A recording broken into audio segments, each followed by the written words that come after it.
it's a new year and a new decade. So let's forget about making those traditional business goals for the year, and instead let's talk about ways that you can improve the efficiency of your business. Hi, I'm Susan Friesen from eVision Media, your all under one roof web development and digital marketing solution provider.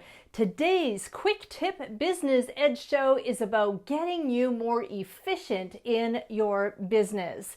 Now, do you want to be more productive? How about be more streamlined? Do you want to get better with your time management and organization? I mean, who doesn't, right? Put up your hand if you're one of those people who just really struggle with these kinds of areas in your business. Now, I've heard from many of you that these are sticky areas. And so today I want to share with you my top tips on getting more efficient in your business. The first thing that you should do is take a look at what's happening today. What isn't working? What is working? Take a snapshot of what is going on in your business, in your marketing efforts, and everything that is involved in your business strategy, and take a note of everything that is not working. And you need to do this because you don't know what to change until you know what you need to change, right? And so in order to be more efficient in your business, you need to understand what isn't working and be very specific about this inventory that you're going to take with your business. And then step 2 is to create a plan. You must have some sort of a business plan in action. Whether you wrote it a long time ago or have a brand new business plan, there needs to be a plan in place. Now, if you did create your business plan a long time ago, I encourage you to revisit that because things have changed. Your business may have evolved over time. And so if that's the case, do check out the interview series that I'm doing with Pamela Chattery. I'll have the link for you below on where she talks about the importance of business plans and what makes up business plans, just in case you don't have one in place yet. And then, of course, a part of a business plan is a marketing plan. And I have also talked about marketing plans in the past, so those links also will be below. But you need to have a marketing plan. You can't just be throwing spaghetti on the wall and hoping that something sticks. So be strategic with your efforts. That is all a part of being efficient in your business. And then, of course, having a marketing plan tells you what you need to do and how to fulfill those kinds of goals that you made up in your business plan. Now, tip number 3 is to delegate. Now, before you hit the back button and leave because you don't want to hear about this, because I do know that a lot of entrepreneurs want to do everything themselves with efforts of saving money. But in all honesty, this is doing you such a disservice. It's very inefficient with your time to waste all of that time learning skills rather than focusing on your actual core competency for your business. Wouldn't it be so much easier for you if you could just focus on what you're really good at and delegate to people who are really good at the other things that have to happen in your business, such as the marketing part of it, and have them take care of that very important component so that you don't have to learn someone else's core competency and expertise. So find people who specialize in those certain areas that you need to delegate to. You found that list in your what's not working department. What isn't working is when you're taking way too much time. And so of that area, who can you delegate to who are experts in those areas? And that'll free up your time and it'll save you a lot of trial and error and money along the way. And of course, it'll free up your time and focus on building your business and doing what you're good at. Now, tip number 4 is automating certain processes and workflows. Now, this could be a tip all by itself. There are a lot of areas in every business that could be automated and systemized, but just to give you an idea of what I'm talking about here, you want to look at any frequent and repetitive tasks that could potentially be set up automatically to free up your time from always repeating yourself over and over again.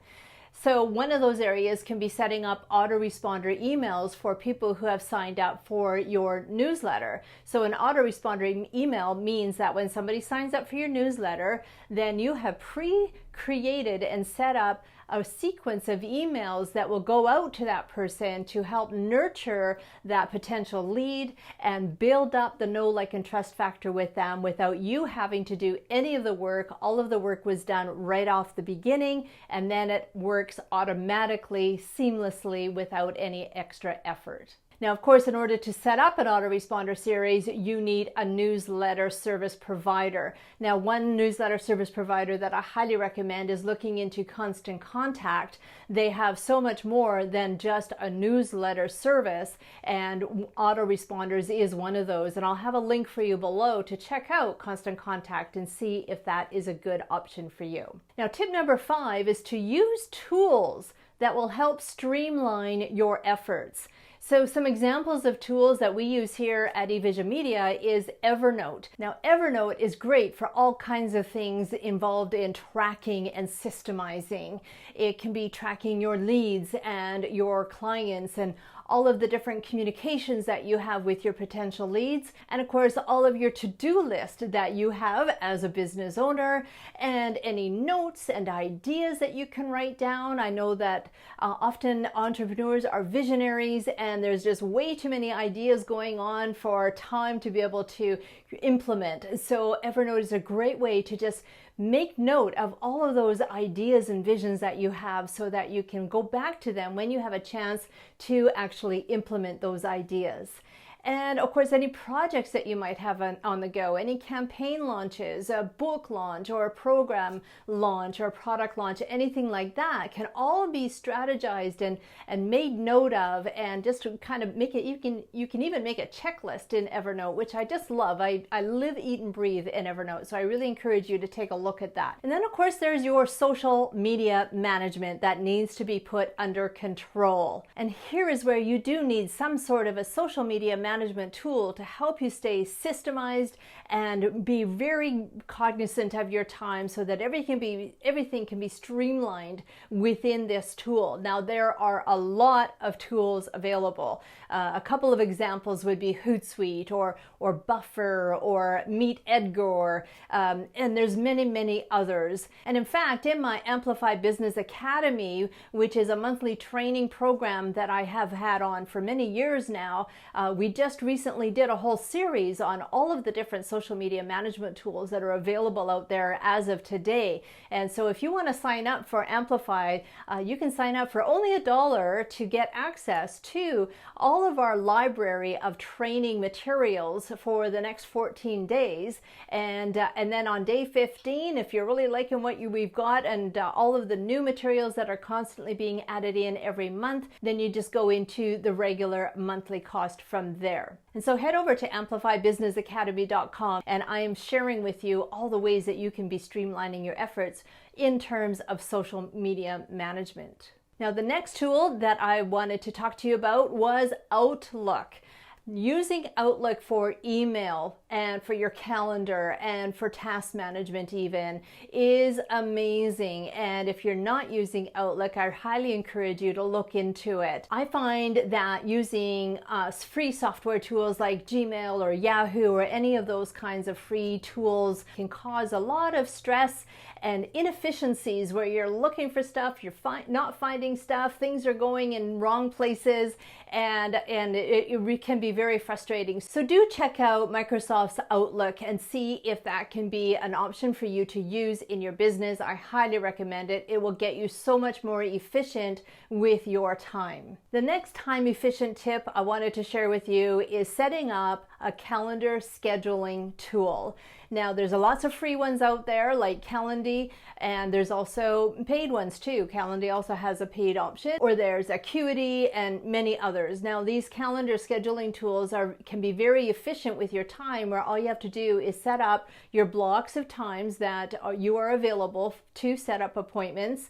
And once that's all set up, then you would just send the person a link and ask them to go ahead and click on the link, and they can choose what is the best day and time for them to set up that appointment with you, and boom, it's done. And it also can integrate in with your Outlook so that it automatically populates into your calendar. So much more efficient than going back and forth on what day and time works best for people that you need to set up an appointment with. And the other tool that I wanted to tell you about is using a project management tool. Now, these project management tools can be very, very helpful and efficient with your time when you're organizing projects and tasks like launches and webinars and those kinds of things, especially if you have a team that you are managing, so that everybody is on the same page. Everybody knows what the deadlines are, they know what their tasks are, and when they have to get their tasks done by. So some of the different project management tools that are available out there is Asana, and there's Zoho, there's Monday, Trello. Those are just a few of the tools that are available to you. Most are paid options, but there are some free options as well. It all depends on your needs and how many team members that you have, whether or not you have to use the paid version or you can stick with the free version.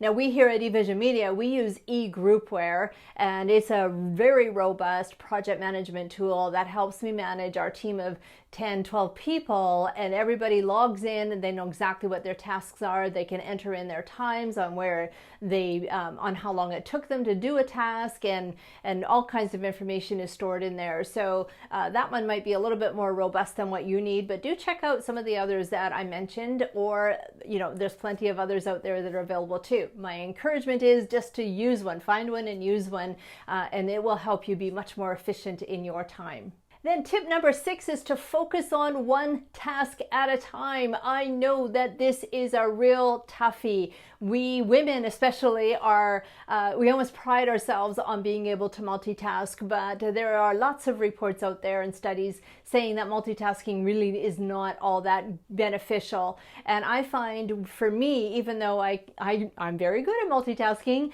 but I find that when I have a very long to-do list, the best thing that I can do, and the most efficient way of me tackling that to-do list, is to focus on one thing at a time and don't let anything distract me. So I turn off the social media, I ignore the phone, I shut down my email, and I just focus on that one task. And then what I do is I actually have a paper task to-do list too, and I love to get my red pen and I just scratch that off as soon as it's done. And there's something very, very satisfying about doing it that way. But the point here is to just focus on one thing at a time. Don't get distracted by emails and anything else that's coming in that might take you away from that one task. Finish it and move on. And then number 7 is to use the law of attraction to your advantage. And here is where, it's a little metaphysical, but it really does help with our efficiency, because what we want to do when we're in business is we want to attract more of the good things, more of the fantastic ideal clients, and more of success, right? And so one way to do that is to have a gratitude journal as an example, and just keep focused on all the things that you do want in your business, and write down all of the wins and all the things that you're grateful for.